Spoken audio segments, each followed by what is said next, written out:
Morning. Good morning. Good morning, all. Let's see here. Put this over here in my, they gave us this new little thing that is an actual teleprompter. You have to preload it. Bam, here's my teleprompter. You guys can't see it, but I can. Morning, welcome to Black Dragon Biker TV. And today on Black Dragon Biker TV, a heavy lineup of MC violence, courtroom drama, outcomes, bike week chaos, and parole denials. So we got a few things going on today that are going to be interesting. And also, we're going to have Wu talk MC protocol. He's going to be talking about when it's time, when you know it's time to leave the club. And Miss Tia, if we'll get on this time in, so we're going to have to hit hard today. But Miss Tia will be talking about what do you do if you know that your club brother is cheating on his wife, who has now become your club sister, and what do you do when you know that's going on, and do you tell her? Do you tell her that? What's up, Lavish? You coming on? Yeah, I'm live right now. So Lavish will be on here in just a second. So what do you do in that situation? Do you tell or do you don't? Ooh. Better not tell me. I'm telling you that right now. Also, let's see. North Las Vegas police shooting between two motorcycle, what they call gang members. We say club members. That's our lead-in story today. So listen, without any further ado, I'm not going to read through this whole thing. Let's just get moving because we got to move fast. It's going to be an exciting show. I'll be back in a minute and 7 seconds right after this brief introduction. A minute and 7 seconds. Here we go. Brothers of the Black Sabbath MC Nation, join me. Let's become stronger than we ever were. Yeah, brother. Agreed apart. Black Dragon Biker News. It's on YouTube. Black Dragon Biker News. Get yourself educated by his books and you'll learn how to move. Black Dragon Biker News. He covers it all. So click on the screen, hit subscribe and get updated Biker News with MC Protocol. A lot of phonies popped up when this YouTube Biker News craze came about, but the man on this channel is the first to do it and the only one that never sold out. His name is Black Dragon. Started the day the intensity, Reverend Uncle Sam. They traded that uniform for the best from the mighty Black Sabbath. Not the band, I'm talking about the mighty Black Sabbath MC. We're paid his dues and the artist stripes from prospect all the way up to national P. All the copycat creators and the content stealers and haters, there have been many, but there's only one larger than life. Like Michael with the cowboy hat that knows kung fu and says kick Kenny. Black Dragon Biker News. He's on YouTube. Black Dragon Biker News. Get yourself educated by his books and you learn how to move. Black Dragon Biker News. He covers it all. So click on the screen, hit subscribe and get updated Biker News with MC Protocol.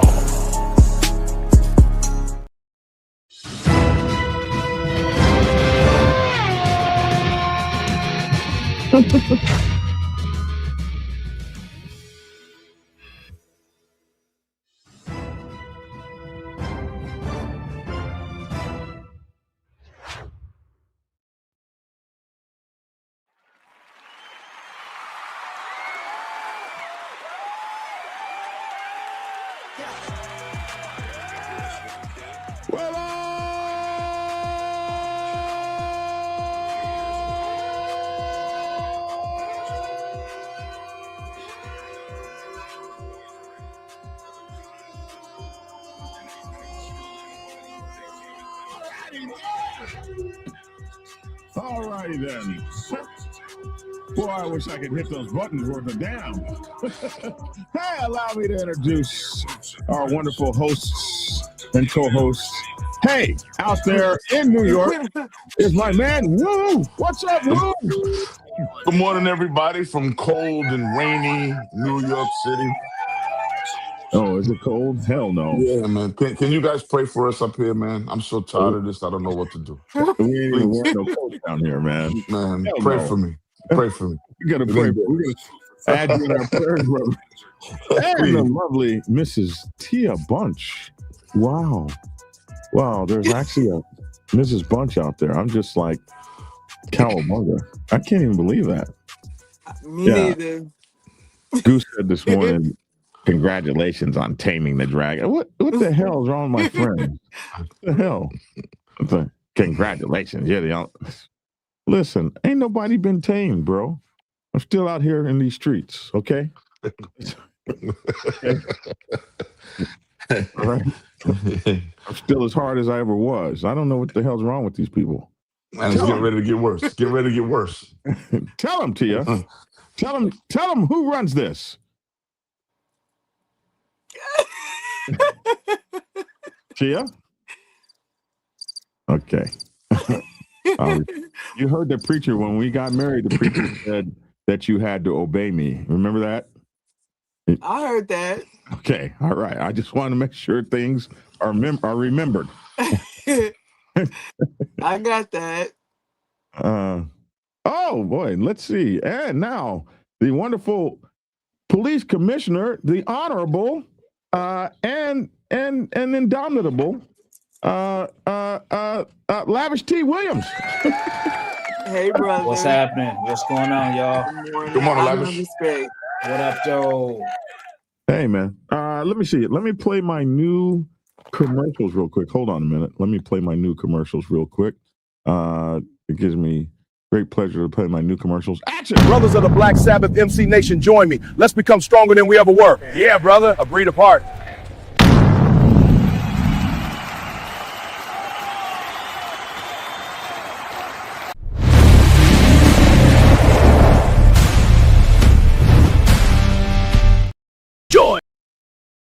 Join the Insane Dragons. Brotherhood, sisterhood, no politics, no bullshit, just riding, racing, and fun. Oh my goodness, man. Yeah.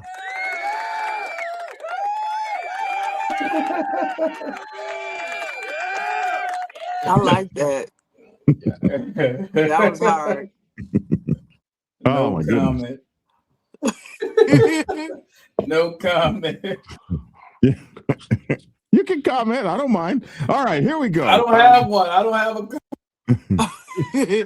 a. That's strange. Let's see. Where are we? Okay, let's get our stories out real quick, and then we'll do our talking. What's going on with Woo, man? You keep going out. People calling you, man. Is that what's going? Let me see. Kick this one out. Kick that one from the studio. Okay, now we got everybody up. All right, so let's get on with our stories real quick this morning, and then we will jump into the chat. Not Black Dragon using AI. It's the future. Hey, man, I know how to use AI. Don't be doing that, man. Like I don't know how to use AI. All I got to do is follow the prompts. All right, here we go. Action. This is the negative news for today. North Las Vegas police. Let me just go ahead and add this to the screen so you guys can see it. How does one join the Insane Dragons? We'll get to that. We'll Robin get to that. is asking for a friend. We will be announcing that. Hollywood and I will be announcing that over the upcoming days, how to actually join. But if you've got my phone number, which most of you guys do, you can hit me at 404-692-0336, or you can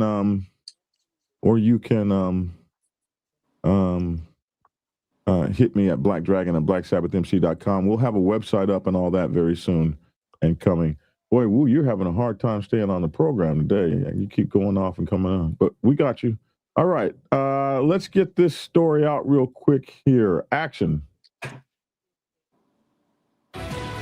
And police are blaming gang violence leading to a deadly shooting in North Las Vegas, according to an arrest report obtained by our investigators.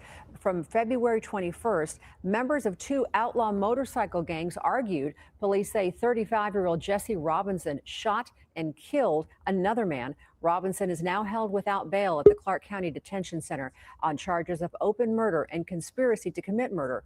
He's also being held on a probation violation, we've learned. He'll be in court on some of those charges tomorrow. So here's the story here. This man faces charges after a fight outside a bar between two rival motorcycle gang members. It turned deadly, according to North Las Vegas police report obtained by 8 News Now. We hate to say motorcycle gang. We like to say club. Jesse Robinson III, he's just 36 years young, was arrested on February 25th and now faces charges of open murder. I've never heard of open murder before, but open murder with a deadly weapon and conspiracy to commit murder, according to online jail records. The shooting took place February 21st, just a couple of weeks ago. Yeah. After police found a man lying in the roadway with a gunshot wound to the left side of his chest in the 4800 block of Camino al Norte. The man was later taken to a hospital and died a few days later on February 25th, died 4 days later, 4 days after he was shot. The suspect left the scene before officers could arrive, North Las Vegas police said. Now, here's how they found him. This is how they found him. You can't do anything out there in public. And it's just so, like, here's all the breadcrumbs that led to him. Officers investigating the scene of the shooting spoke with a female witness. She said that an unknown man wearing a red shirt was seen fighting with the injured man before she heard a gunshot. So just that right there, unknown man with a red shirt. However, she told police she did not see who fired the gun. She didn't know who the man in the red shirt was. So what do? They conducted an investigation. This wasn't hard. Hell, anyone could have done this one. Officers also then looked at the video surveillance footage and outside and inside the bar, and voila, alas, in the video, there was a man wearing a red shirt.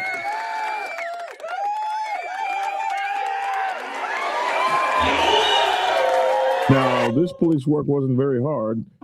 Now, check this out. So the man wearing the red shirt in the video was seen just before the shooting paying for drinks with a debit card under the name of Jesse Robinson III. This is how they found him. This is just how easy this shit was.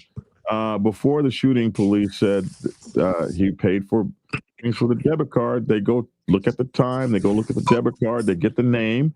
During the police investigation, another female witness told police a man in a red shirt approached the other man outside the bar and that a physical fight started in the parking lot. The female witness also told police they heard a gunshot and ran to the man who had fallen on the ground.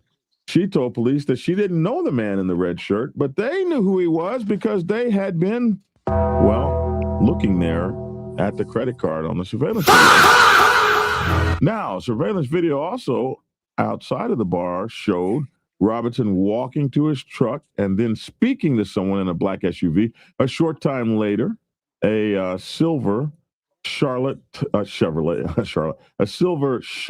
Tahoe arrived. A man exited that vehicle. The driver of the Tahoe then walked to an area that was not covered by video surveillance, and the black SUV drove to that area with Robinson following them on foot, according to the police report.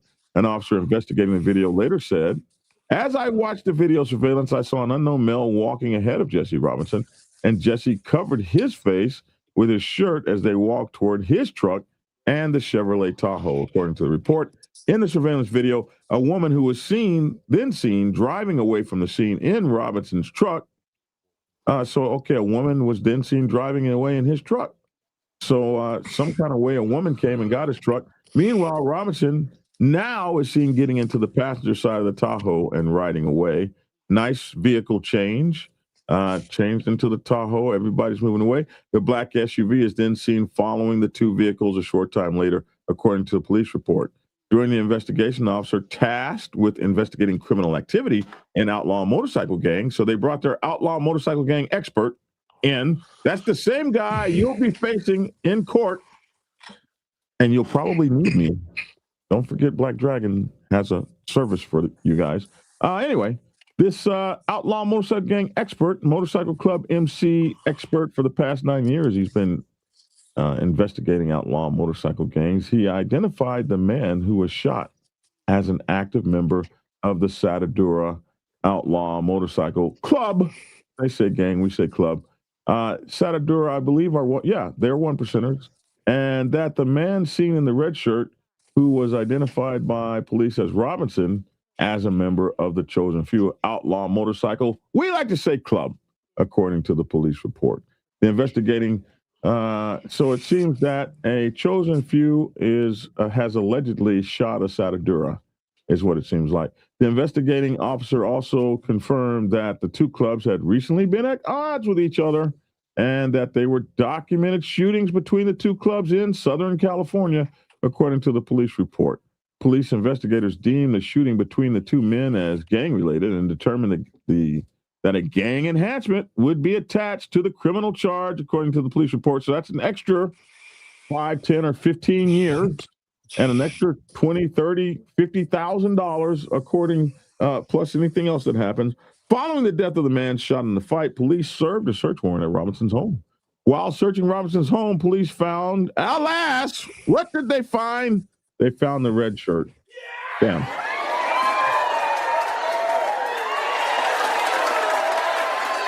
Seen in the surveillance video, but those guys have a lot of red shirts. Like that's all they have are red shirts. So I don't know if that's particularly the one that was there. He could have thrown it away and had 100 red shirts.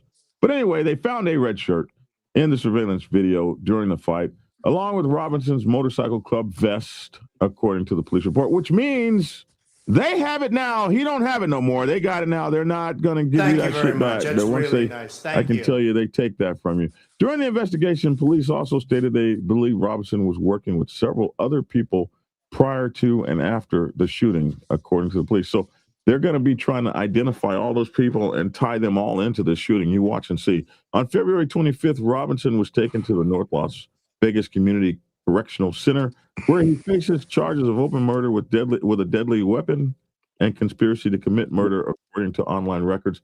I don't know what open murder is.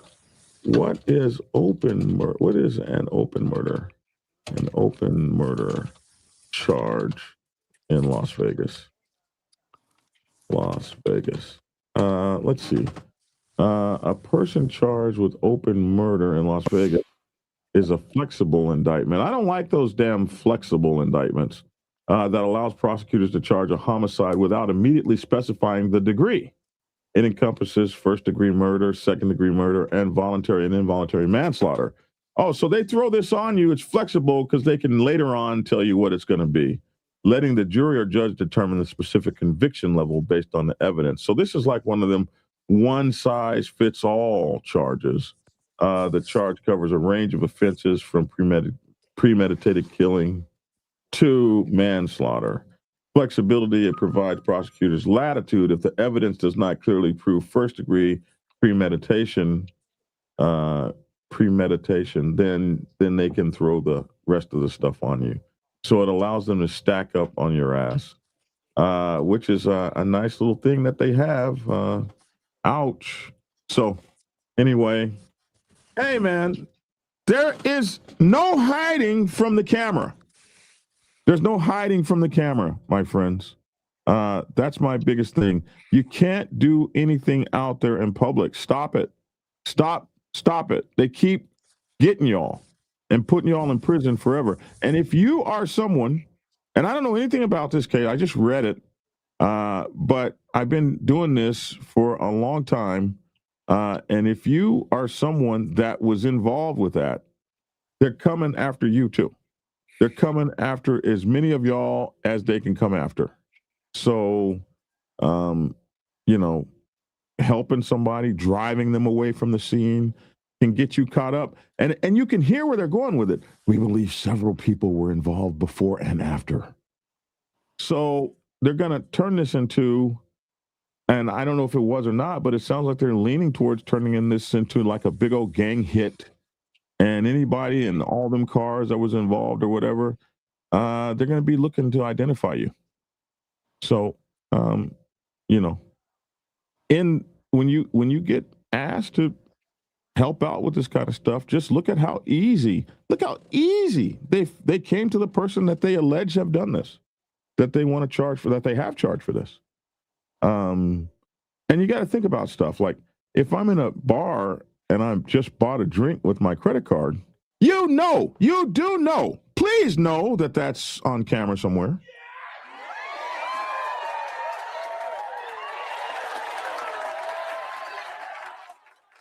It is It is on a camera. And so if you did that, then you have to know that now you can't walk out to the parking lot and kill somebody, because if you're doing anything at all, it's on camera. It's on camera.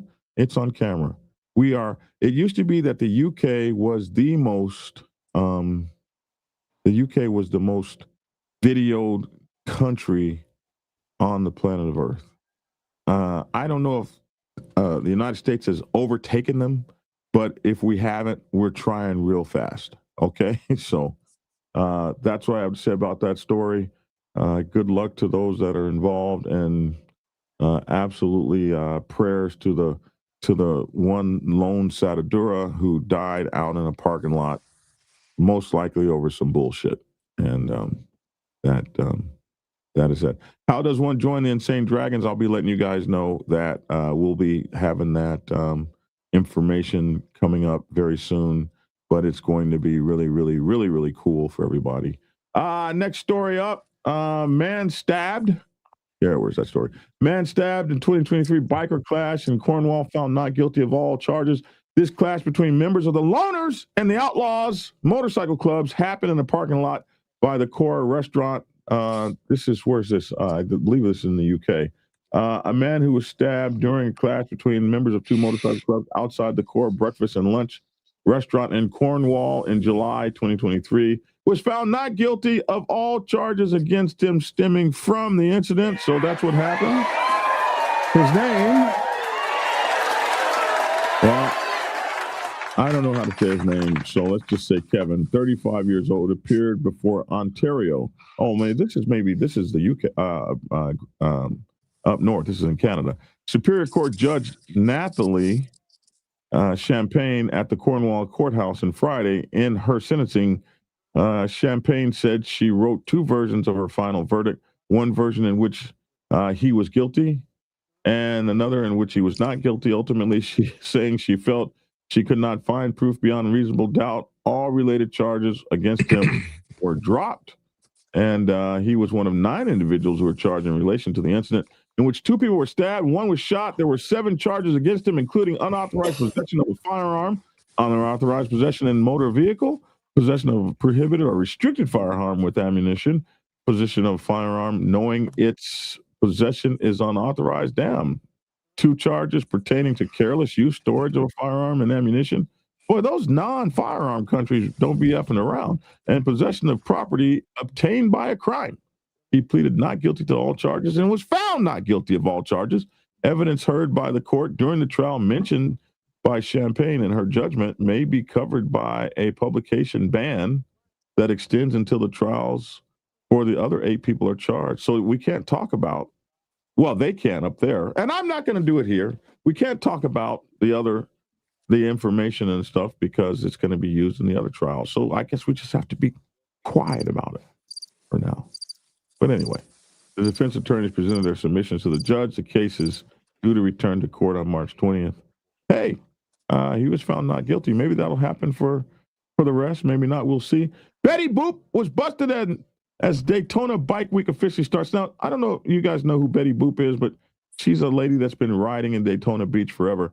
And we were going to talk about this yesterday. So what's going on in Daytona Beach is the cops are busting down. They don't want us.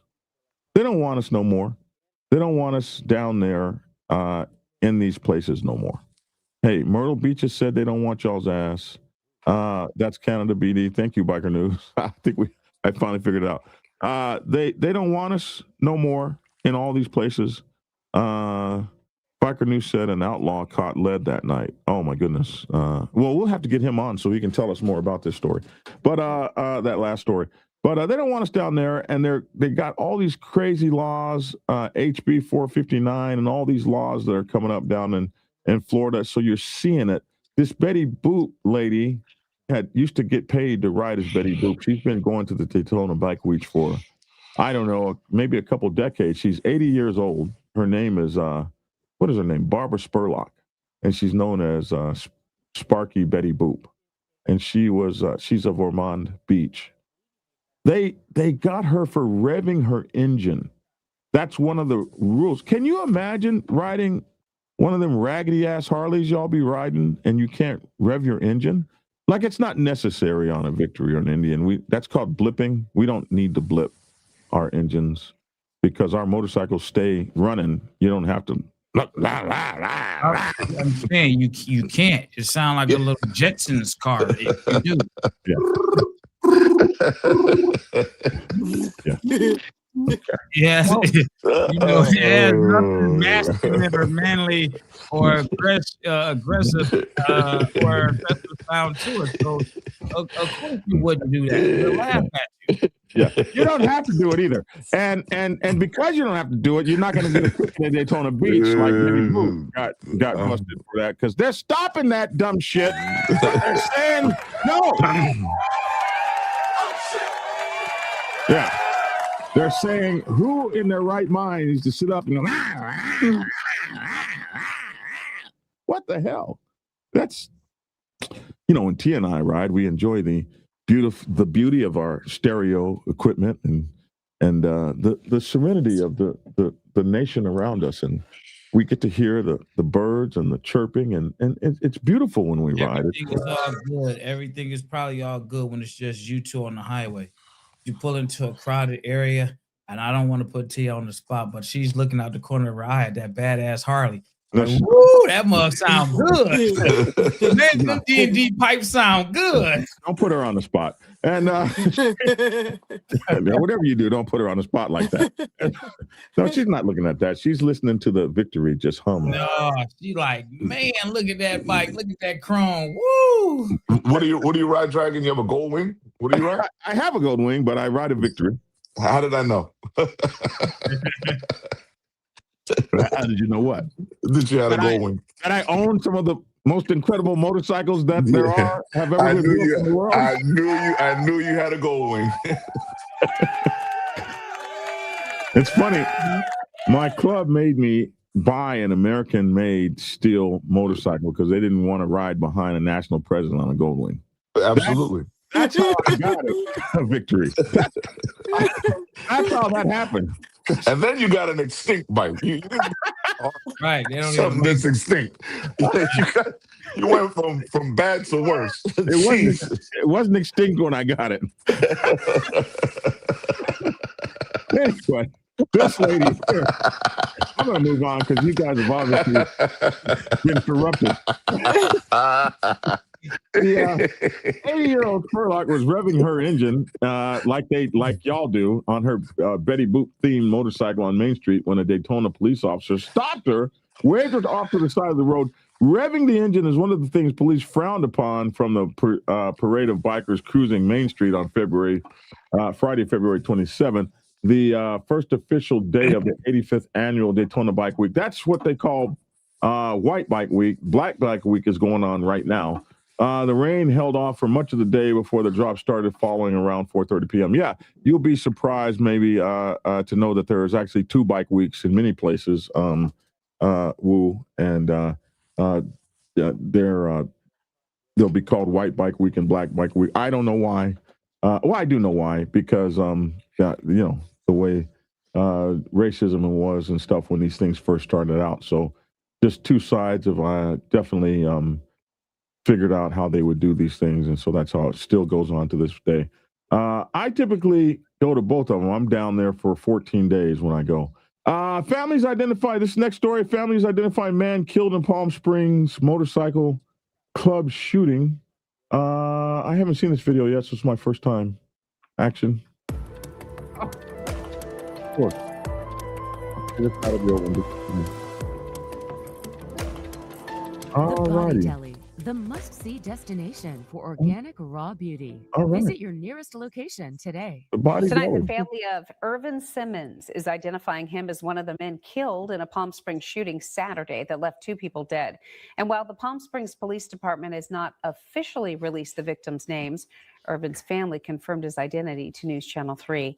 But we were on scene Saturday morning after reports of gunfire at a private motorcycle club event at the building on North Indian Canyon Drive, north of the I-10. 5 total people were shot following what investigators described as a disagreement during the gathering. News Channel 3's Shay Lawson is live here in studio after speaking with the family as they make an emotional plea for justice. And Shay, this is just heartbreaking. It really is, Karen. It really is. This is Irvin Simmons. He was 37 years old. His family says he was a devoted father of 3 who lived for faith and community. Tonight, his sister, who was with him when the gunfire broke out, is describing those final moments. When you hit my brother in the chest, you hit me in the chest. I felt it. Through tears, Sharmika Simmons describes the night her world changed. I ran all the way around the building until I found my brother. I found 2 blood drops, and then I hit the corner and I find his hat. Couple steps away, my brother's on the ground. I didn't deserve that. I held my brother until he left in the ambulance. Just after midnight Saturday, Palm Springs police say gunfire erupted during a private motorcycle club event, leaving 2 people dead and 3 others wounded. Simmons says she and her brother, Irvin Simmons, were at the event serving food through her business, Mika's Soul Kitchen. We were there to give love. We were there for Black History Month. We are loving parents. He's a loving father. A loving father of 3. His oldest daughter, Kennedy, sat beside her family trying to speak about her dad. But the loss, too fresh. A close family. Sharmika says her brother was consistent in his faith, his kindness, and his love for his children. He worked for Whole Foods. He worked out daily. He prayed daily. I was blind last year for a whole year. In my eye. Every day, my brother called me. Police say at this time, no arrests have been made. The investigation remains active, and detectives are evaluating whether the shooting was gang-related. Simmons says her entire family will fight for answers. We want justice. Well, if you'd like to support Irvin's children, donation details are on KESQ.com, and anyone with information about the shooting is urged to contact detectives. That number is also on our website. Reporting live in studio, Shay Lawson, News Channel 3. Oh my God, so sad. That's really sad. He was killed overnight during a motorcycle club event in Palm Springs. I don't know what event that was. They have not officially released the identities of the victims. I think 2 people were shot in this, wasn't it? Simmons said she and her brother were at the event to serve food through her business, Mika's Soul Kitchen. So this guy was a vendor. Oh my God. When she described as a labor of love created after a family lost a different brother. I can't imagine going, Thea, we do a lot of vending. I can't imagine sitting over in the vendor's booth and getting killed. We were there to give love. We were there for Black History Month. Simmons says, my brother did not deserve this. He didn't come for this. This happened during a private motorcycle club event at an industrial complex, 1900 block of North Indian Canyon Drive. Nobody has called me to tell me what club this was or clubs. Authorities said 5 people were reportedly shot after what investigators described as a disagreement and altercation during the event. Lavish, has anybody called you on this one? No.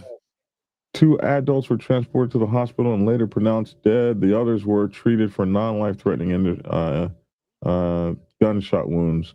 Simmons described her brother as devoted.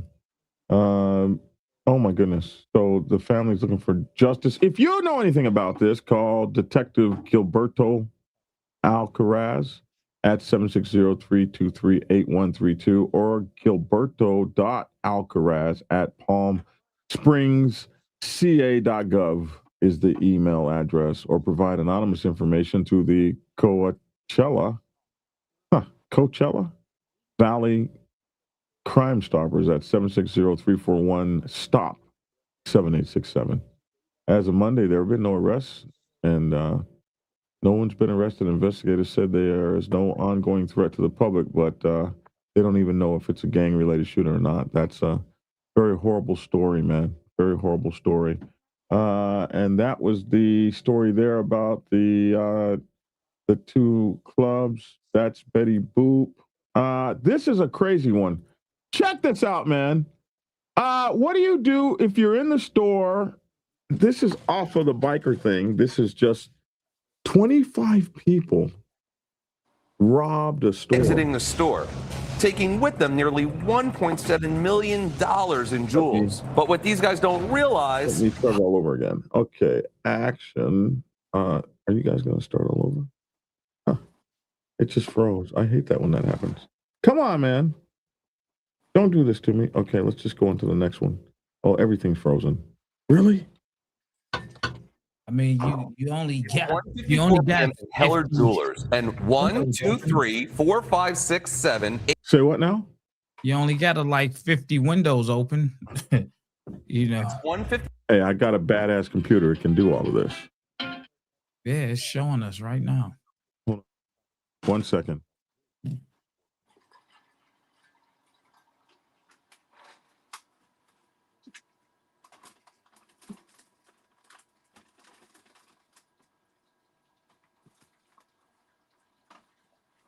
Sorry about that. That's the VA. If you guys understand the VA, whenever they call, you have to answer. Here we go. Action. 54 p.m. at Heller Jewelers and 1, 2, 3, 4, 5, 6, 7, 8, 9, 10, 11, 12, 13, 14, 15, 16, 17, 18, 19, 20, 21, 22, 23, 24 jewel thieves enter the store armed with crowbars, pickaxes, guns, and various other weapons.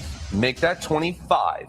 As they fill their bags, slowly the door closes and then locks automatically. All 25 are now trapped inside. They try unlocking the door, but it won't budge. A few of the guys try ramming the door, and that doesn't work either. So they resort to plan C and begin shooting at the door. They fire several rounds, and that seems to do the trick. With the glass now shattered, one by one, they begin exiting the store, taking with them nearly $1.7 million in jewels. But what these guys don't realize, high above is a San Ramon PD drone, and it's following their every move. Police are able to track the suspects to a building in Oakland. It's 150. Damn. 25 people rob your store with guns, bats, knives. You can't even pull out your toolie and get busy. Like, how are you going to fight off 25 people? Lavish? Hey, man, that's what insurance is for at that point. That's what I was going to say, Lavish. That's what insurance is for. That's what insurance is for. Yeah, just sit back and let it take place. All you What are can you do going is to right, sit on back, man. I mean, I'm sure that none of them were the actual owners of the store. So it's like, hey, I'm here to get a check. I'm here to work. I'm not here to put my life on the line for a company that's going to look for another employee if things go wrong the next day. So, hey, have at it, man. And the owners, to call the insurance company and take care of it. 25 damn people. Okay, this last thing before we get into our discussion. Hey, I am all for it. We need more people like Lavish in office. We need more people in these offices from the biker community. Here we have a biker here in Georgia announcing. He reached out to me too. Did he? Yeah, he reached out to me last week, asking for some, advice about it, his up running. Oh, wow. In there. I think the election is in 27. 28, no, I think. 28, okay, yeah. Yeah, he's added 2 years early. Come on now. Wow, he reached out to you. One brother helping another, man. That's cool, Lavish. Oh, man.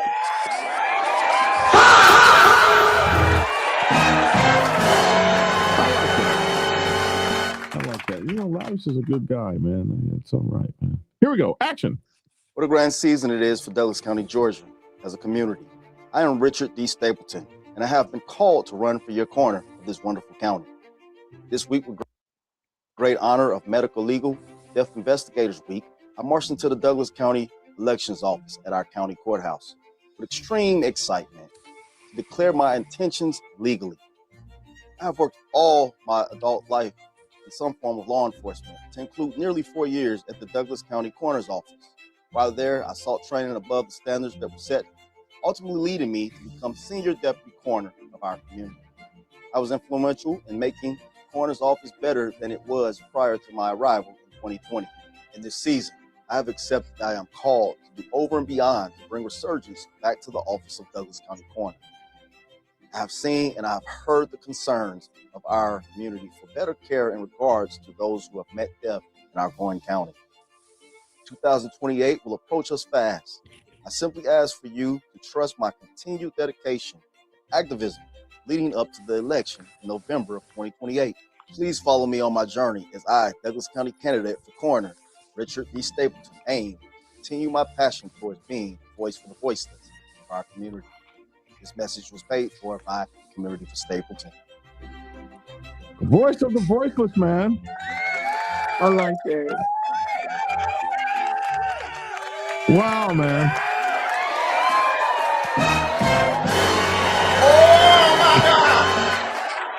Yeah, man. We need more folks to represent us from the motorcycle club community, and I can't wait. He is a member of an esteemed motorcycle club here in Georgia, one of the oldest motorcycle clubs here in Georgia, and especially in the Atlanta area. And he's running for office 2 years from now. He's getting started. He just announced his plan to run, and we are going to follow him and continue to uphold him and uplift him as he seeks the office of coroner, where he can be the voice of the voiceless. And it's very important that African Americans, we don't always get the right kind of folks putting the right kind of investigations into our deaths, especially in the Dirty South. So it'd be good to have a biker there and a brother there to be looking over the voiceless, to be a voice for the voiceless. So yeah, good luck to him. All right. We're going to get on with the subject, the topic of today. I got a text that came in. Said, good morning, brother. Ask Dragon when he plans on riding his bike. Nobody sent you that text. Stop lying. Listen, man. I'm not joking, bro. Yeah. I'm not joking. Can I answer that? I don't know what happened to Lavish. He's not So on he there cut no him more. off. I won't cover the number up because I don't want to put his stuff out there. I don't know what's going on with his. Yeah, I don't know. He's trying to hold his phone up and it's coming in and out. Somebody don't want it to be seen. Man. Can you So see they that? pick on Dragon Day. You see Let's that? see. Let me see. Let us go ahead. We'll let you have your moment here. Hold on. Let me put this. Let me go ahead and get. I'm just asking for the people, man. The people send me something they want to know. It's funny. We can't see that. God has worked against you right now. Let me see how that white balance. We can't see that, Lavish. That God is working against you right now, and as it should be. I was trying. Honestly, I think think you right. will I be. got to change that background. I don't know how to do it. You'll be doing a lot more riding now as this. Yeah, you don't have to take up for me, baby. You don't have to take up for me, No, man. I'm sure because I'll be riding. I'll be riding more. Maybe it's Black Dragon. Maybe it's okay, because I didn't want to put it out there, but this is your own guy, man. Lord have mercy. I didn't want to put it out there. I'm just saying. I just want had everything covered. So Is that Lord have mercy? How do you get your number? He got everybody's damn number. This is ridiculous. Man, we communicate, Black Dragon. There's a lot of stuff that go on, man. I met a lot of great people, man, from streaming, man, between your show, my show, and just being out and about, man. But yeah. Jay says Black Dragon, maybe it's HD time. The new limited ultras are nice and strong dealer and parts network. Good financing terms right now. Listen, man, if I was going to get one, it would have to be the shark nose thing. What are those things called? We call them road glides.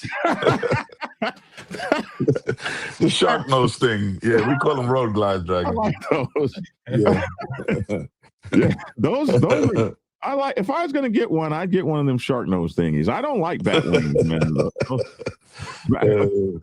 PD Hollywood. The question wasn't answered. Tia answered it, but the question wasn't answered. Was there a question? Yeah, I'm looking at Facebook comment 1104. What was the question? There was a question. Let's see, 1104. Let's see. Yeah, the question was, do you plan on riding your motorcycle? Whatever I asked. Black Dragon, did you see that an Iranian ship was destroyed by a torpedo? Yes, I did, and we know where that torpedo came from. It came from one of our submarines, man.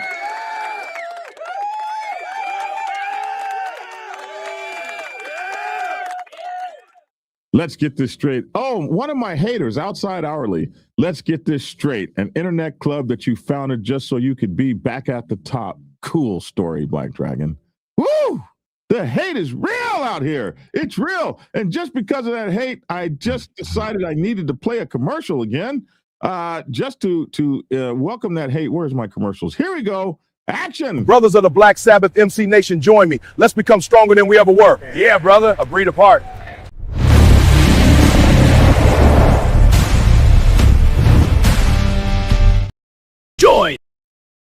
Join the Insane Dragons. Brotherhood, sisterhood, no politics, no bullshit, just riding, racing, and fun.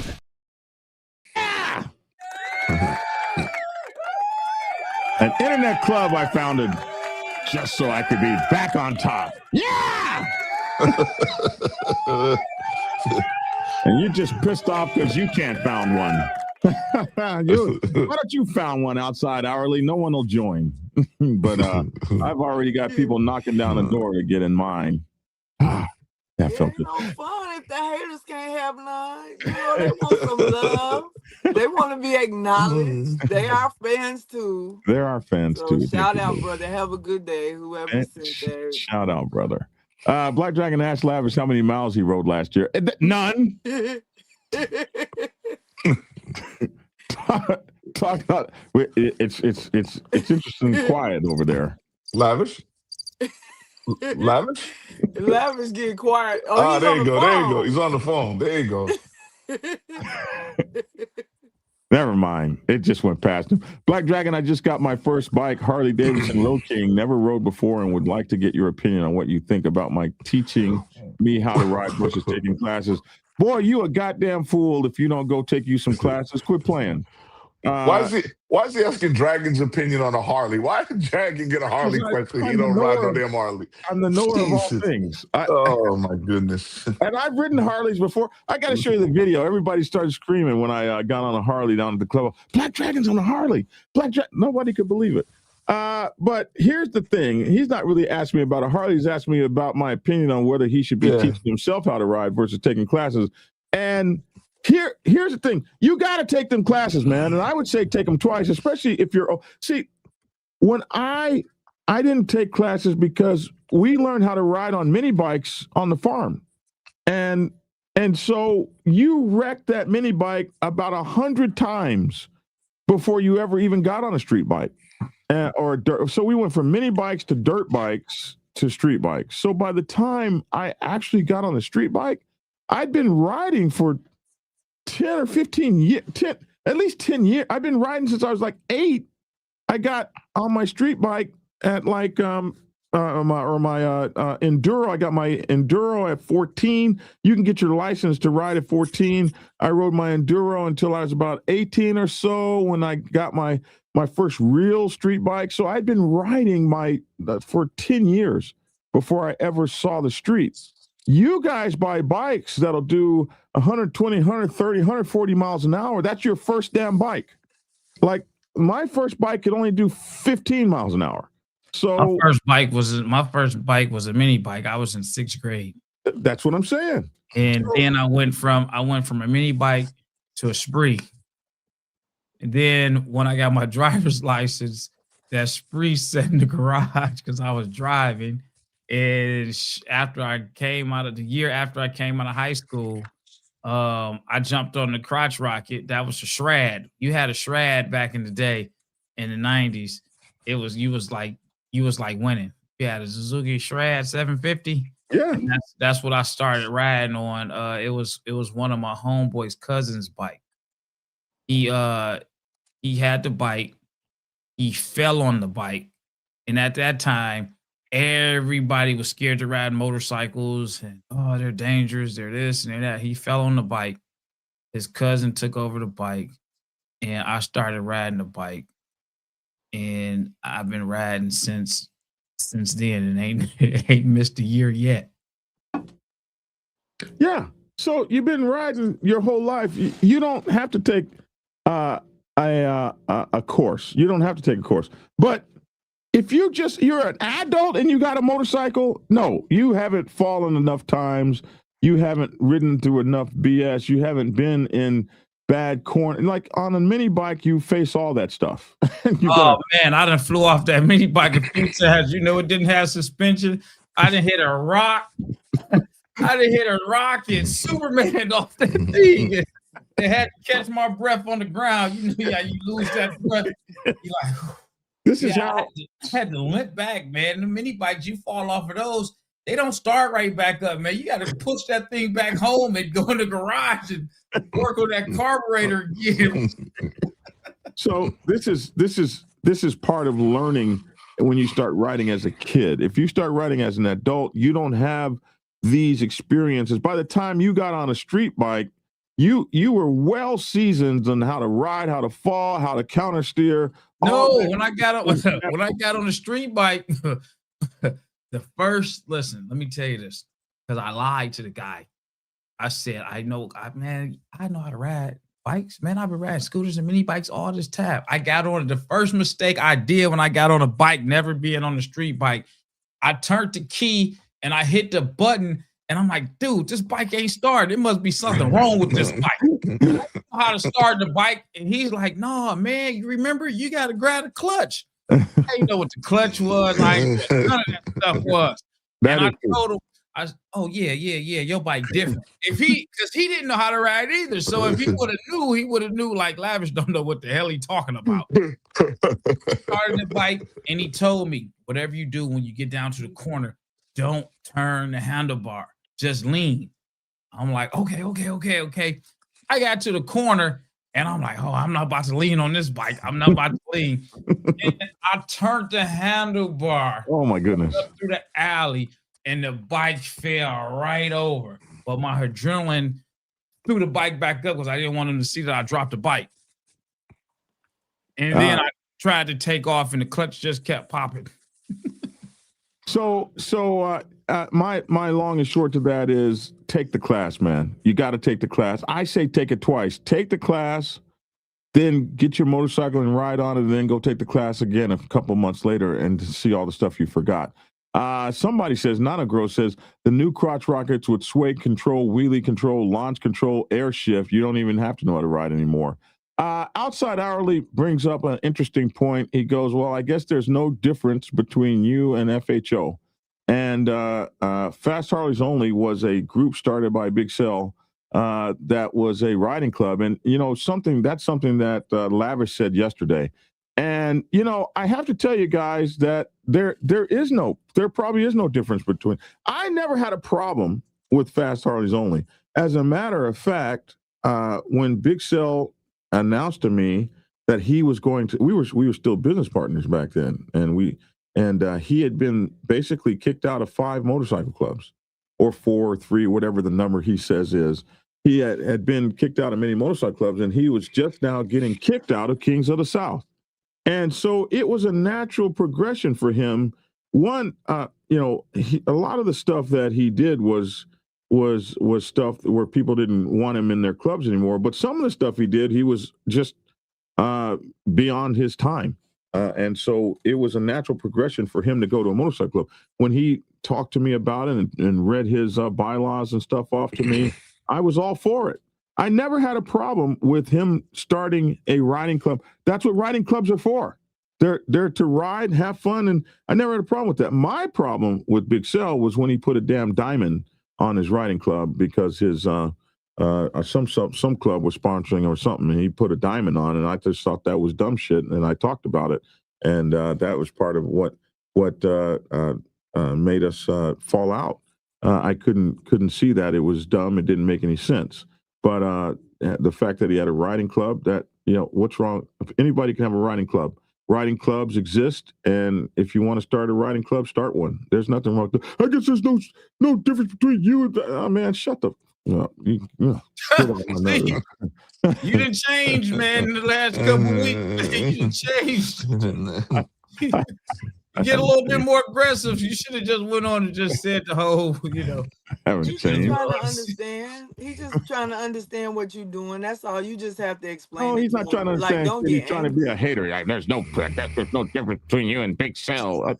Shut up. Well, no, actually, I asked you the same thing. Didn't I ask you the same thing? I guess we all wanted to know. Well, we all wanted to know. We all had that question mark in our head, like, hey, isn't that the same thing? I mean, come on. Yeah, it is the same thing. Don't just assume somebody's being a hater or they just against you. Not all the time. I mean, you want people on here that challenge you against things too. If you trying to teach me, I may ask a question. You know, it's like a child. If you say something, sometimes a child will question you like, why do I have to sit here? Why do I have to do this? And you could get mad and because I said so, or you could explain to the child why and how it's beneficial for us. And you could explain. Some people learn different. They receive information different. So I hope that he wasn't being a hater, but I just want to. My darling, you just don't know outside hourly picks on me every day. What is this they're talking about? Stores in New York City shut down 6th time in 8 years. In 25, with 18 national chains closing all their locations in the 5 boroughs. What are they talking about, Wu? What was that? Say that again. Moji says stores in New York City shut down 6th time in 8 years. What stores? I don't know. Yeah, neither do I. You would know. No, I have no idea. Haven't heard about it. You thought it's huge. I haven't heard about it. What was the name of Chuck E. Cheese's club? Those who remember, his mail order club was Iron. It was first. It was what was that group? It was a group that formed in after the during World War II. I'm so lost because I thought you were talking about the Chuck E. Cheese, the kid event place. No. I thought you were talking about that. No, you have to be around Chuck Black Dragon Biker TV. Chuck Gines, yes. You have to be around Black Dragon Biker TV. Yeah, no, I didn't know. That's because back in the day you had the Burger Kings had a club, the Burger King Kids Club, some crap like that was available. So I thought that you was making reference to.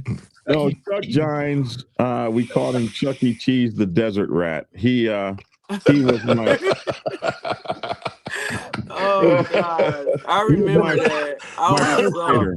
He was my first outside hourly. He was my very first hater, and he hated. Yeah, because he lived in the desert, so he moved to the desert to get away from black people. He grew up in Chicago. He was a street reporter, street photographer, amazing photographer, one of the best photographers I've ever seen in my life. And he would go and shoot pictures of black homeless people and exploit their asses and put them all up on. So he moved to New Mexico to get away from black people because he saw the black rise and there was going to be a war between the races and all this shit. How did that work out? Because we're gonna follow. You ain't gonna leave us too far behind. We're gonna follow you. We're probably in his neighborhood now. So he moved out there, bought a piece of land for about $1,500, and he built his home by hand. He built his whole home by hand. And his well and everything, and you got to watch the progression of that on his show. This is before you found out he was this racist guy. And then at some point, he found my show and started following me. And then he decided that I was a good black guy until I wasn't. And then this guy went into these racist tirades about me. But he hated me. But he also hated the organized biker set. He was one of the first people to talk about not doing what the 1% said and not following protocol. And he was going to do whatever he wanted. His most famous one was when the 1%er caught him with a Mexico rock. It wasn't even a rocker. It was a patch that said Mexico on it or whatever. It was a bandito, walked up to him and told him, if you don't take that shit off, bro, I'm going to mess your ass up right here in this store. I got to play that video. And he came out of the store. He was so mad. But he was one of my first haters. And he wanted to start a mail order club called what was it called? First Order or something like that. First Iron.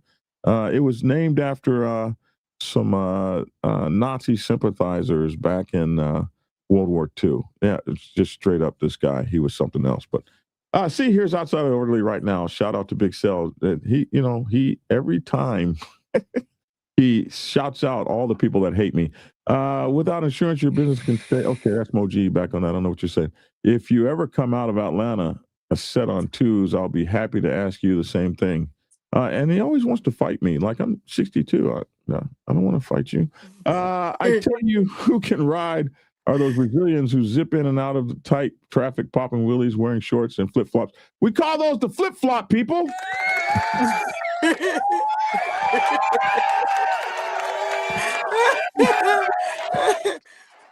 I call those the flip-flop people. Have you ever seen them on all the videos? Like, all the videos. All the videos. These cats don't wear those shoes at all. Sure, especially in the Caribbean. These are the flip-flop people, man. And I'm afraid to wreck a motorcycle with no shoes on. Just they're indomitable. They're indestructible, man. All right. The question for today. When do you know it's time to leave your motorcycle club? Well, I'm gonna go first again. Oh, Dragon, Jesus Christmas. You know what? And I'm sitting here thinking about it, and it varies from person to person. Obviously, everybody's experience in a motorcycle club is different, and nobody joins a motorcycle club to think that they're gonna leave one day. We all think we're gonna life her out, or we're gonna die without patches, and nobody really thinks about, one day I may leave. But I think it's time to leave when it's not in your heart anymore. And there's a lot of people out there that are not going to understand that. But if you truly live the motorcycle lifestyle, you'll understand that the politics and the nonsense and the bullshit that seeps into your home, and it can ruin your relationship, and it takes a toll on you. And when you just don't feel like you're serving a purpose anymore, when you feel like enough of the nonsense is enough, I can't do this anymore, maybe it's time to pack it in. Maybe it's time to pack it in. And when you do pack it in, you can't worry about what anybody else is going to say, because you're gonna get the he turned his back on us, he's not one of us, he never was. You're gonna get all kinds of fake reasons as to why you left, and you can't live your life based on another man's opinion. This is just my opinion. When you leave, man. I mean, you got to do what's best for you. You make decisions for what's best for you and your family. And again, nobody ever joins a club and says, I'm going to leave one day. We don't even think about that. I didn't think about that.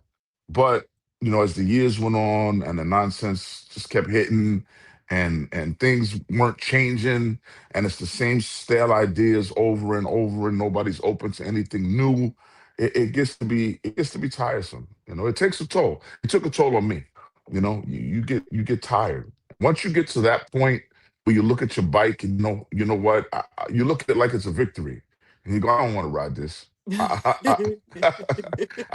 don't want to do this, man. When you get to that point and riding stops being fun, then it's time to time to leave, or maybe time to reinvent inside the motorcycle club. You can't. You know this better than anybody. You can't craft an open idea on a closed mind. You can reinvent something that's bigger than you. Sometimes it's bigger than you. You can't. There is no reinventing it, because it is bigger than you. How do you stop the rain? You don't. You get wet, right? I've always said, if you don't like the club you're in, recruit the club you want. It's hard, because the negativity, there's more of them than there is of you. And after a while, you don't even want to do that. You're just tired. You're just tired. You argue with your wife, and your wife sees the change in you, and you're grumpy all the time, and you don't even have the energy to change. You don't want to change. You just want to put that patch down and walk away. You just want to walk away. You want to go you want to feel what it feels like to be a civilian again. You don't have to answer that phone that rings 24 hours a day, 7 days a week. There's no 50 million annuals that cost you $2,000 to stay in a hotel and fly here and ride there. It gets to be a lot, man. It gets to be a lot. You're gonna have people out there that says, you know what you signed up for? Absolutely. But you didn't sign up for the nonsense that came with it. There's no disclosure that says there's a lot of bullshit that accompanies this. They don't tell you that part. That's the part they don't tell you, right? They don't tell you that part. Not all clubs are bad, but all clubs have bullshit. All clubs have bullshit. Right. So I think when you get to that point and you're just physically and mentally exhausted, on top of life hitting you, especially if you have kids and you have a business, you have a job, you're just tired. You're tired. And that's when maybe you should think about just wrapping it up. Hey, All of the man, day. when you try being tired and you be on the Detroit bike set. We don't sleep. Yeah. Can See, you imagine throughout the week from Sunday to Saturday telling somebody, hey man, you know, we got a mandatory, we got to be at this club at 2:30 a.m. and you got a wife at home? Right. Right. How do you tell her that? They don't if you live it right, you don't have a life anymore. Your life becomes the club.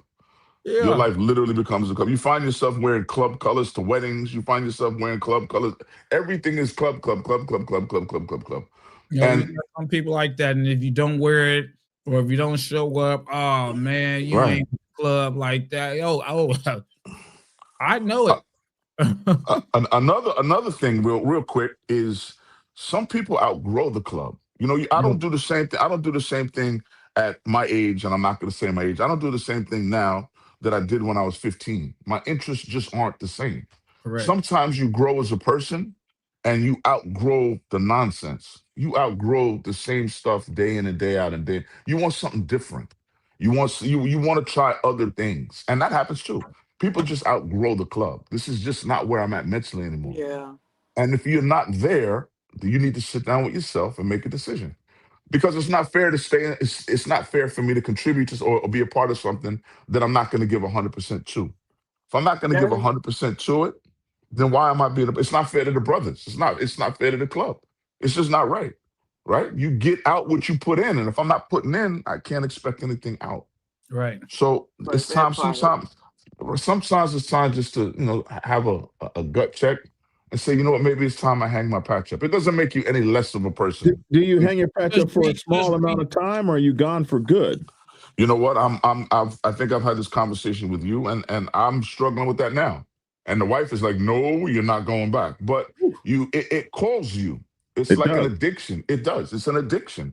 And those that haven't experienced it, they don't really understand that the first 2 or 3 weeks, you feel like a monkey's been lifted off your back. Phone's not ringing, text not going off. You don't got any more annuals to go. You're free. You can do as you please. But deep down inside, you miss it.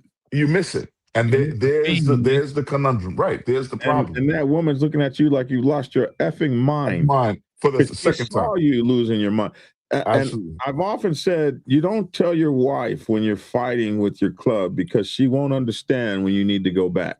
Absolutely. If you hate them, she's going to hate them forever. If they hurt you, she's going to hate them forever. They'll never be able to come back into her good graces. That is the realest statement that I think I've ever heard you say today. Because my wife's going through that right now. She hates them. And she doesn't understand. And if I go to forgive someone, she hates me. Yes. She's mad at me for forgiving them. Tell me, before she became my wife, I'm only with you because I trust in the decisions you make. And when I can no longer trust that you're making good decisions, goodbye.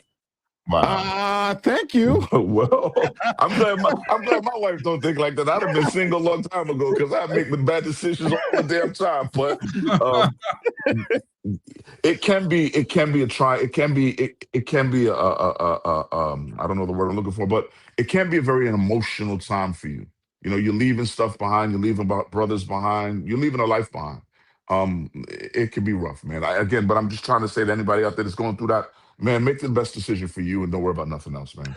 There's life after this. We got Lord Have Mercy on. Lord, are you there? Lord Have Mercy? I am, brother. You wanted to chime in on this? I do. I think that it's a personal, kind of choice, but it does call you. I mean, but is it calling you because of your ego? Is it calling you because you want your brothers to be better? You want the club to be better? You got to evaluate why you're going back. A lot of times cats end up going back because they left. The situation that when they left was a bad situation. They have something. They feel they got something to prove. I mean, a lot of times we have to evaluate what does winning look like. If the club is successful, to me, that's winning. If me winning an argument or proving a point still leaves the club in a bad situation, did I really win? You know what I mean? We have to evaluate what's best for the club. Why am I going back? Why did I leave in the first place? And we have to be honest with the decisions and the evaluation of why we made those. And a lot of times we're not. A lot of times we, especially nowadays, we're moving through emotions instead of moving through every element, including emotion. But that's just my view on it. I'm torn right now. The decisions I have to make about but if you're going back to try to make the club better and you see a route that it can happen, I think you should do it. But understand that you have to put your uniform first.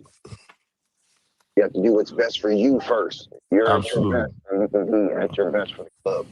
Absolutely, 100%. To chime in, a lot of times, in my opinion, any real member wants to see their club be better. But unfortunately, the powers that be might not see what you see. The powers, it all comes down at the end of the day to rank. If someone outranks me, there's nothing that I could say. You outrank me. And if that's the military, you can disagree all day long, but at the end of the day, how far do my words get when you have a rank that's higher than mine? You can shut me down. You can keep me quiet. And if you're able to... Used to be they could, but now there are things like social media and stuff like that. Sometimes now you can be as big or bigger than the club. No. You can be dragging, but you can't get on social media talking about club business and step outside your house. Not in real clubs. You talk about club business on social media and they see it and they watch. Social media. I disagree. I'm watching some of the biggest, baddest 1% clubs out there with people just out there just screaming to high bloody murder. But then they're real legitimate clubs. But what happens? All right, so then if that's fine, if they haven't stepped to them, but then what happens to how I feel about doing that as a man?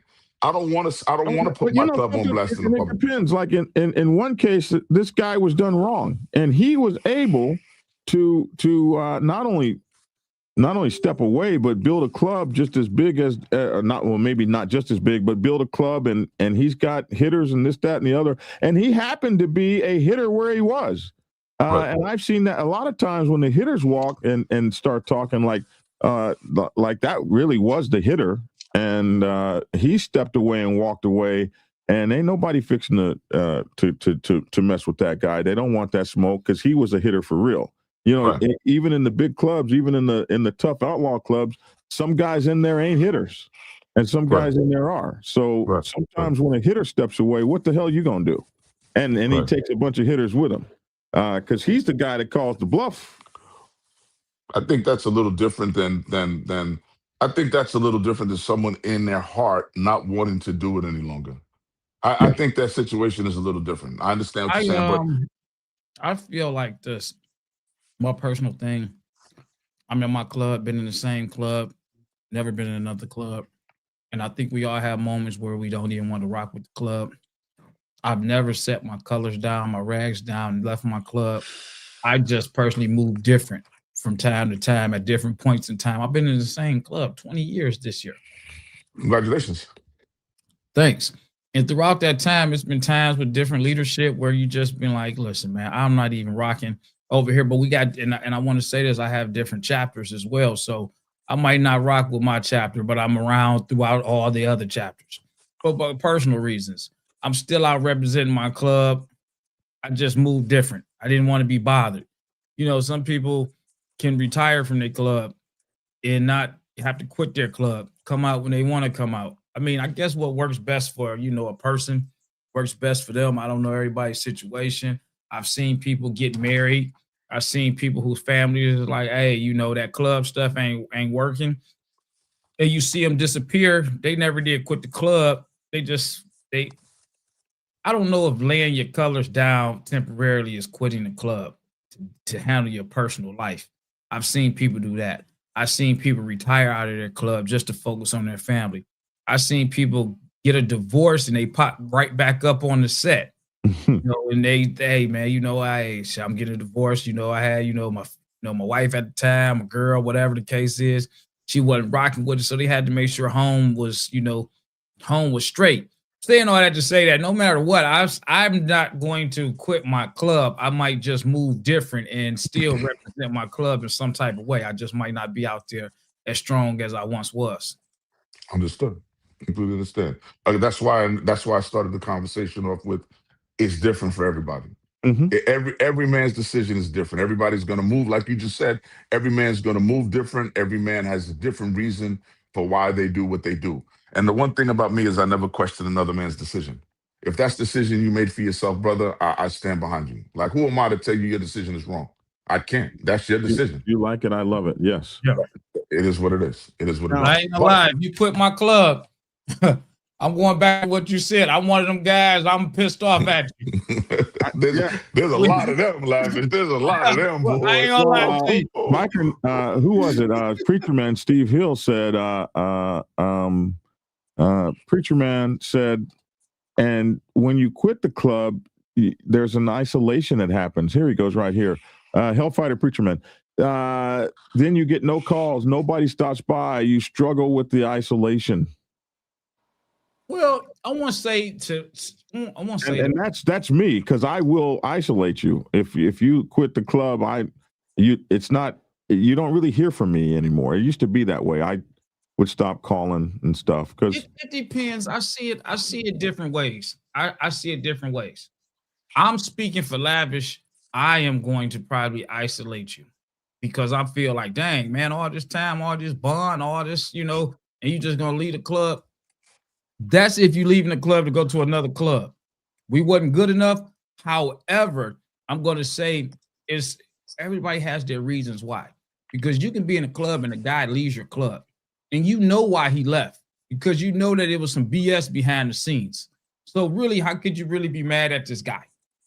You can probably feel a certain type of way, but you know deep down inside that it was some bull crap, that led up to this guy leaving the club. You can't really hold that against him.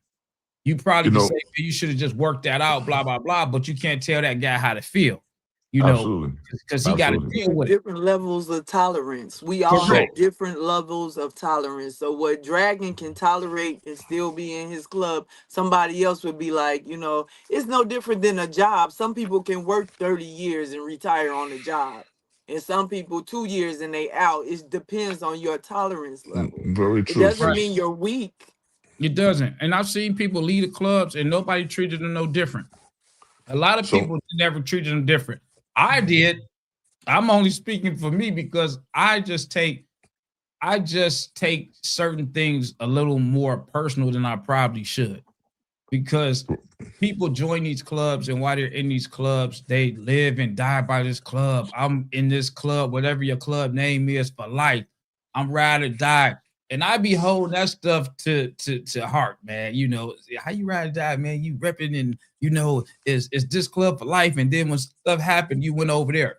But I get some of the reasons, so I have to recalibrate myself and say, okay, listen, you can't hold everything personal. You can't hold everything personal with different people because they left for different reasons. But when I see a group of people following the bandwagon because one guy left to go to join this club, and that's different. I'm gonna follow. We ain't really got too much talk. I'm looking at you sideways. That's different. Yeah, that's different. But keep in mind, Lavish, in my opinion, a patch doesn't make us brothers; it makes us bros.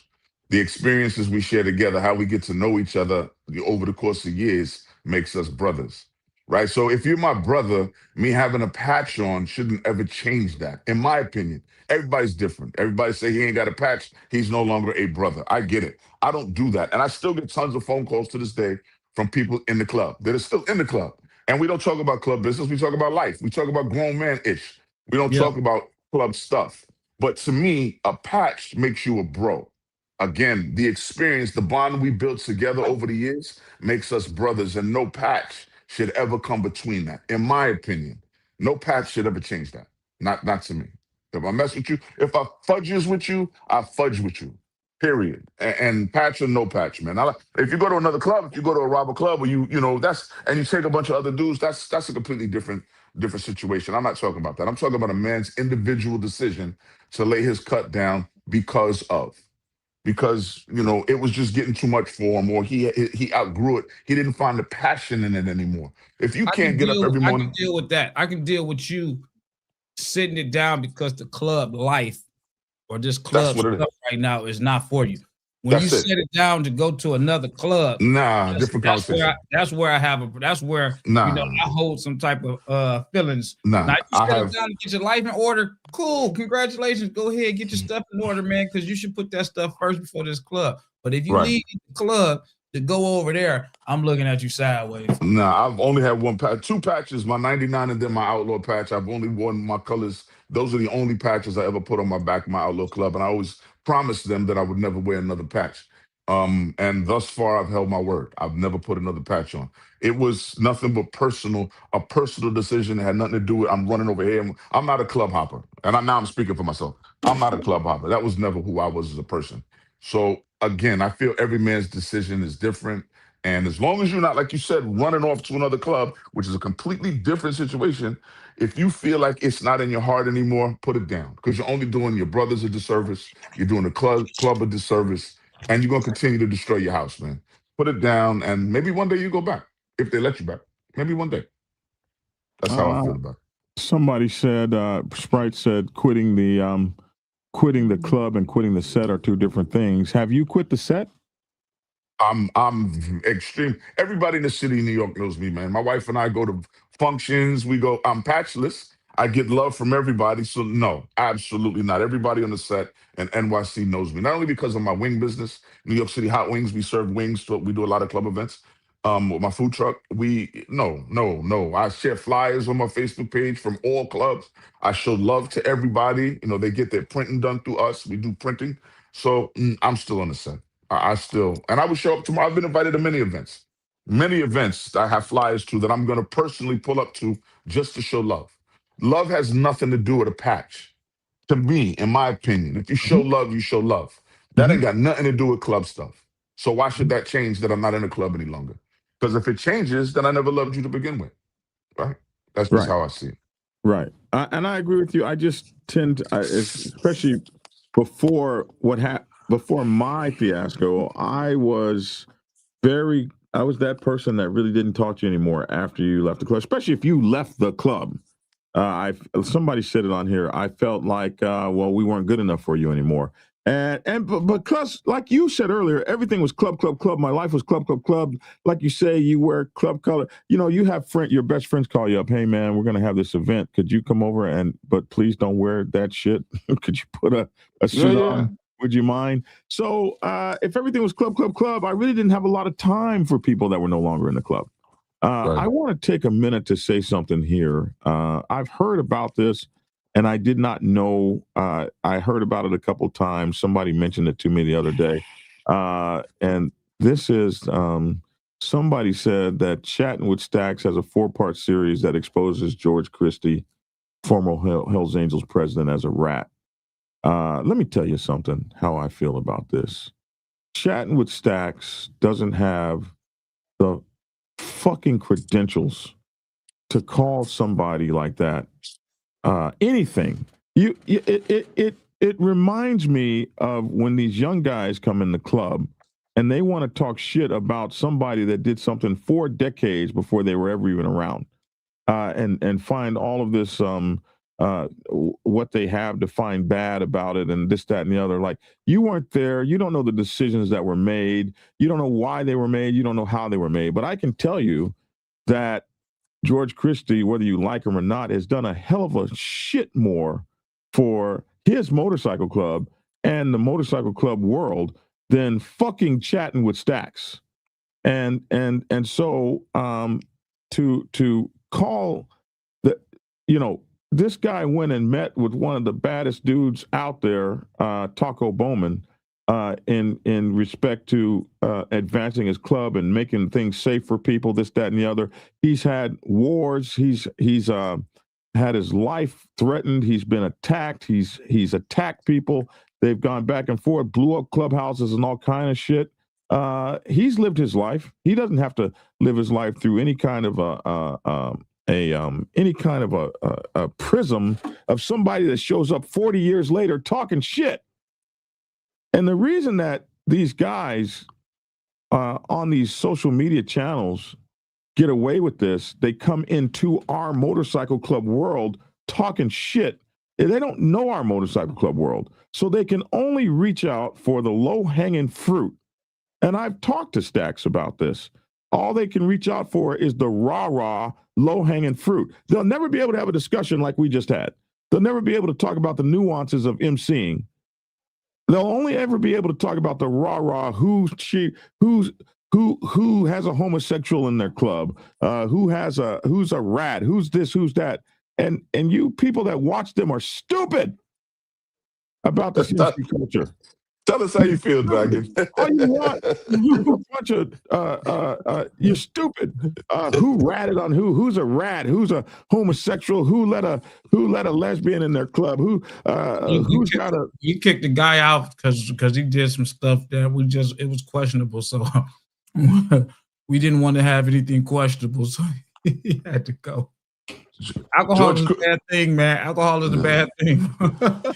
George Christie Dragon is a legend. He's a legend, and he solidified his legacy. And some people you just don't touch.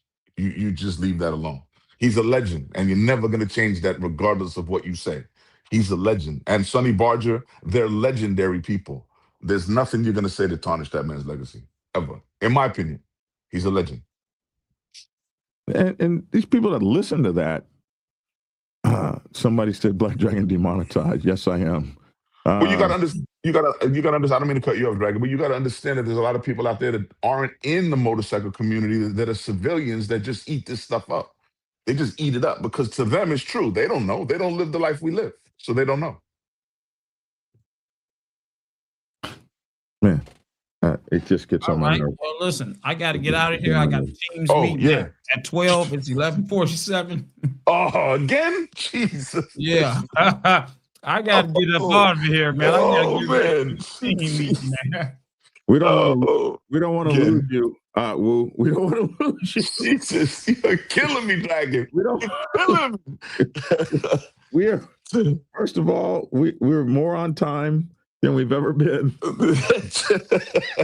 Tia, can you tie a rope around his leg and string it through the house wherever he is and just start yanking on it at a certain time so he knows? She did that this morning. She did Jesus. That. We're late again. It is what it is. We'll be on time tomorrow. We'll be better. CPT. Anyway, Lavish, let's let you get out of here and hey, man, I'm out of here, man. Y'all be smooth. Y'all be good, man. I got a long day ahead of me, man. So y'all take care. Be safe out there, man. That's all I got to say. All right. And, Woo, go, hold on. I can't control. Let's see. How about okay. And then you can't even bring me in to close me out. Oh man, they don't want me to leave.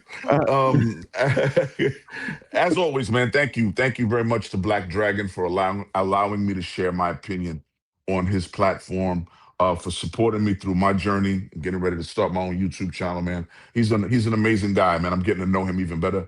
He's an amazing guy, and again, I thank him for the opportunity to be here. And of course, Insane Throttle Hollywood. You've been behind me from day one also, man. For both you guys, I appreciate y'all, man. Everybody in New York City, peace. Peace, man. Thank you. Redbone, I got a little bit heated this morning. I don't like that. I don't like that. Calling people, snitching. I come from a different background where snitching is when you're with somebody and you do dirt together and you snitch on that person. That to me was always snitching. Now you know more about that lifestyle than I do. You come from Chicago, so I guess I could be wrong. But if you're in court and you're trying to get custody of your child and you got to go sit in court, I don't see that as snitching. I'm getting custody of my child. Get the F out of here, man. Well, you can't let people upset you. You got to control the tempo of your show, the temperature in the room. So when you do feel, but you don't have to get rah because you doing exactly what you teaching people not to do or not a certain way not to be. And when you cool, calm, and collected, people receive you better. You catch more bees with honey instead of spitting fire, dragon. Yes, ma'am. Yes, ma'am. I'm gonna tell Daniel you Peter when you're Chandler, wrong man. and What's help you up, get it man? right. What's up out there in San Diego? It's good to see you, brother. Good to see you out there. Royal Aces Motorcycle Club. Good to see you, my man. Okay. That's it. Time to let you get out here, my dear. All right, babe. Have a Hey, good day. you getting ready to start your show, aren't you? Biker Wives? Is that coming? I'm thinking about it. I just wish more women were comfortable enough to talk and help me change the set for the better. You know, maybe our conversations will help somebody struggling with something, but I need more voices, more perspectives. Yeah, you need to So use some Biker Wives to come on your show with you. yeah, I agree. So if it's anybody out there that is interested, please inbox Dragon and let him know, or inbox me. And like I said, maybe our conversations, we can help change the set for the better on our end. Mm-hmm. All right. Very cool. Somebody says snitching comes in all forms, BD. I guess That's so, true. Big Hooch. I guess so. Let's see. We have to stop letting these internet clubs into our culture. Clubs like Rock Machine, Satadura, Satan's Choice, and others. I don't see all those clubs that you mentioned as internet clubs. I don't, wow, that's ugly. Obviously, you don't like some clubs. We're not, you can't stop anybody from putting on a patch and riding in a motorcycle club. That's their business. What you can do is not let them in your clubhouse. But people, not everybody, motorcycles the same. That's why there's about 10,000 different motorcycle clubs out there, all the way from riding clubs to child abuse clubs or anti-child abuse clubs to motorcycle clubs, to 1% clubs, 99% clubs, even clubs that only ride scooters. And all these people have a right to ride, a freedom of association. Who do you want to keep out? If you don't want somebody at your clubhouse, or you don't want to go to an event that they're at, don't go. But this idea that, oh my goodness, they're an internet club, they can't come in, give me a break. All right, I'm Black Dragon. That's my 2 cents. Goodbye, sweetie. Talk to you soon. I'm Black Dragon. That's my 2 cents. I'd love to hear your 2 cents in the comment section below. Listen, here we are. We have reopened the Black Sabbath Motorcycle Club chapters in Georgia. Any of my folks that are in chapters out there that want to come hang out with us under our auspices, hit us up, man. If you're tired of the BS, if you're tired of, if you're a Black Sabbath and you're tired of the BS and you're tired of that bullshit administration that made us look like crap for all of this time, come on back. We are starting our chapters up in Georgia, and we will be marching across the country like we always did. And for those of you who want to do what we call a motorcycle collective, the Insane Dragons, man, we want you to come and hang out with the Insane Dragons. And we'll be telling you guys very shortly how you get your chapters and charters started and how you join. We're going to have a blast. This is a worldwide organization. This will be the support club for the Black Dragons chapters of the Black Sabbath Motorcycle Club. So these will be those chapters for you guys. That they'll be our support chapters. The Riding Collective. Hey, this is a motorcycle collective where you have fun, ride, no politics, no bullshit. Here, let me put my new commercials up so you guys can check them out. Let me see if I can make them run right this time. Action. Brothers of the Black Sabbath MC Nation, join me. Let's become stronger than we ever were. Yeah, brother. Agree to part.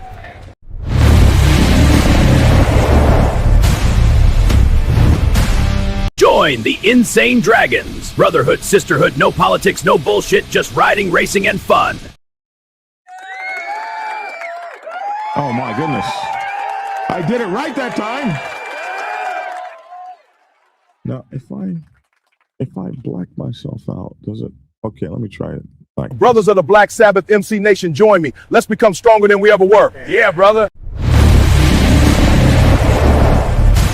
Join the Insane Dragons. Brotherhood, sisterhood, no politics, no bullshit, just riding, racing, and fun. Yeah! Okay. I'll get better. I'll get better with my button pushing. But that was, man, that was cool. All right. Any person who has minimal contact with the government is a snitch. Okay. All right. That's how you see it. Then they were real MC in Canada. Yeah, I don't listen to all that stuff. Black Dragon, is the Black Sabbath now west and east? Yeah, I think that's safe to say. Charles Johnson, I really like those two commercials. Stay strong. Thank you, Charles. I appreciate you. All right. Oh man, we're out of here. Thank you guys for tuning in. And we'll see you. Man, my arms have gotten so damn skinny. Man, I saw this video of me a couple months ago. Bro, I was fat as hell. I've lost 70 pounds. A whole human being almost has fallen off of me. Do you know what that means? Like, I couldn't breathe and stuff. Man, you guys, we're getting skinny again. I'm back on my diet, trying to get under 300 pounds. So I want you guys to roll with me on that. I'm going to show you guys some pictures of me tomorrow of when I was fat so you can see the changes so that you don't have to be fat either. Here's my commercial for my newest book. Just because I wrote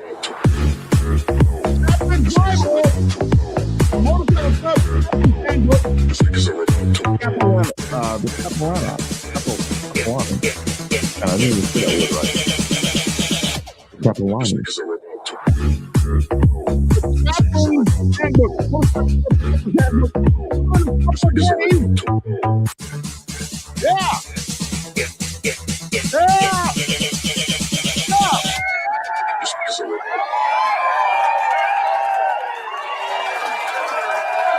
I wrote this book for chaplains and motorcycle club, motorcycle ministries.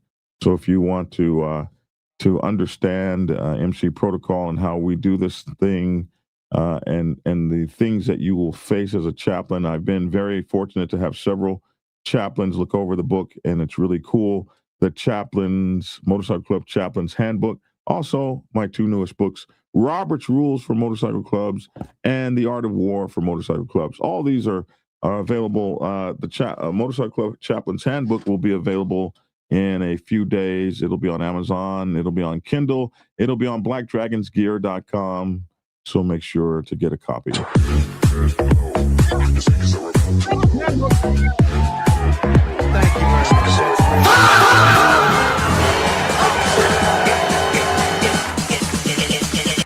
All right, now we're out. Take care and get skinny. See you guys tomorrow. Thanks for tuning in. Please like, share, and subscribe. I hit that button. What happened?